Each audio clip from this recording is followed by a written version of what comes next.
일상에서 벌어진 수많은 사건, 사고들. 최근 벌어진 사건, 사고 중 사람들의 이목을 집중시켰던 사건, 사고는 무엇이 있었을까요?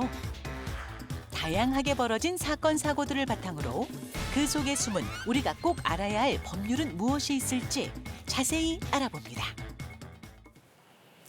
네, 법률로 짚어보는 사건, 사고. 오늘의 주제는, 첫 번째 주제는 바로 이겁니다. 한번 기사 보실까요? 할아버지 묘가 사라졌다. 남의 묘를 발굴해 화장한 60대 징역형이라는 기사인데요. 어떤 사건인가요?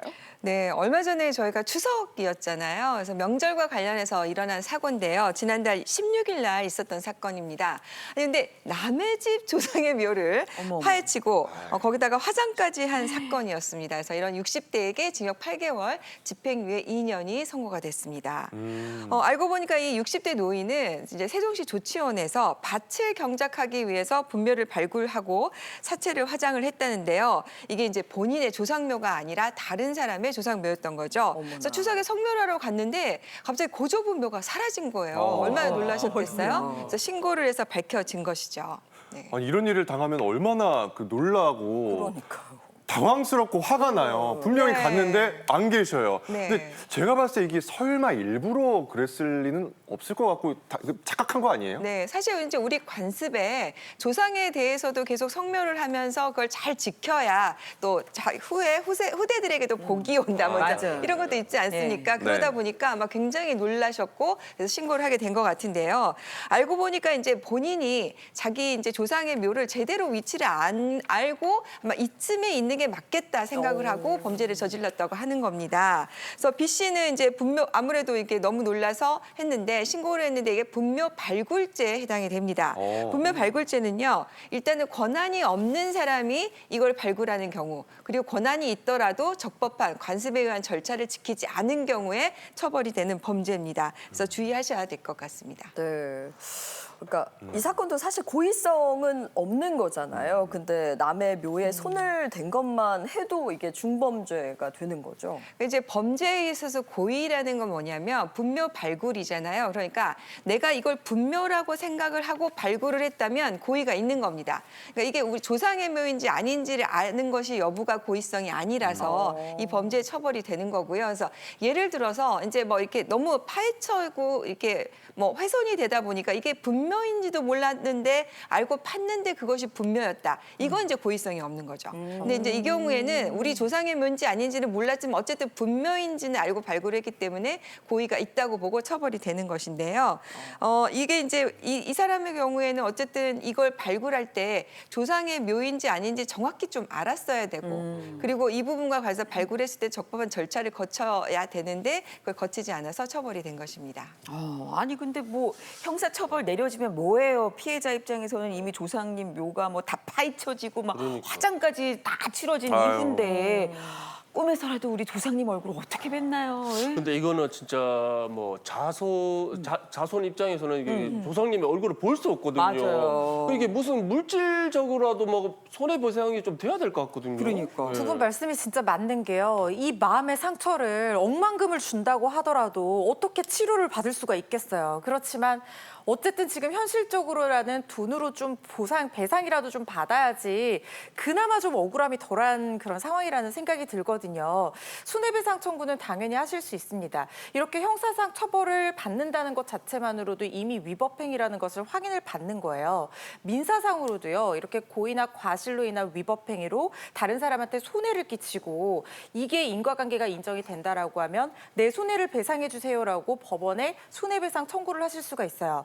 특히 이 사건 같은 경우에는 그냥 묘만 발굴을 한 게 아니라 그 안에 있던 우리 고조 할아버지 시신까지 다 그냥 화장해버린 거잖아요. 그러니까요. 이건 진짜 돌이킬 수가 없는, 회복할 수가 없는 손해거든요. 이 부분에 대한 정신적 고통도 상당하다고 인정이 돼서 위자료 금액 꽤 많이 인정받을 사건이라는 생각이 듭니다. 네, 그러니까 조상의 묘를 이장하거나 분묘할 때는 정확하게 확인을 하고 우리 조상이 맞나 다시 한번 확인하는 자세가 필요하겠습니다. 그렇습니다. 계속해서 두 번째 사건 사고 짚어보겠습니다. 단 2분 만에 털었다. 이것으로 무인점포 계산대를 뜯은 범인이라는 기사인데요. 요즘에 무인점포 많이 보이잖아요. 네. 어떤 내용인가요? 여러분들 무인점포 많이 가시나요? 네. 주로 뭐 사서 드세요? 아이스크림이요. 저도 아이스크림 주세요. 저도 이제 이번 여름에 하도 더워서 아이스크림 몇 번 사본 적이 있는데 이 무인점포를 이용하면서 제가 드는 생각이 이제 우리나라도 신용사회에 들었구나. 서로 믿고 하는 거잖아요. 맞아요. 근데 이런 신뢰를 깨는 사건이 많이 발생하고 있습니다. 실제로 이번 달 5일 대전 유성구에서 발생한 사건인데요. 같이 이제 보시면서 보시겠어요? 네. 바로 아이스크림 매장인데 새벽 2시 40분경 한 남성이 키오스크 계산대를 가위로 이제 뜯고 현금을 훔친 절도 사건입니다. 가게 내부 CCTV에는 해당 남성이 현금 다발은 물론 동전까지 모두 털어가는 모습이 포착되었습니다. 세상에.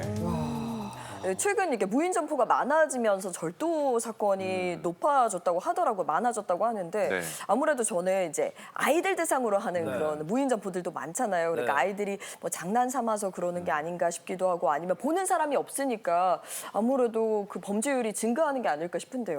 그렇죠. 2022년 통계를 보니까 무려 이제 신고 건수가 6,018건이라고 해요. 전년도에 비해서 70%가 증가했는데 가해자를 막상 이제 검거를 하다 보니까 말씀하신 대로 상당수가 청소년, 미성년자인 거예요. 과반수가 미성년자라고 하는데 그냥 청소년이 그냥 어떻게 보면 물건을 그냥 한두 개 훔쳐가면 그냥 단순 절도죄가 되거든요. 근데 방금 본 영상 같이 가위라든지 이런 특수한 도구를 이용해서 만약에 키오스크 계산대를 뜯어갔다. 그건 특수절도죄가 되고 또 한 명은 망을 보고 한 명은 이제 훔치는 경우 있잖아요. 그런 네. 경우에도 같이 했기 때문에 특수절도죄로 가중처벌될 수가 있습니다.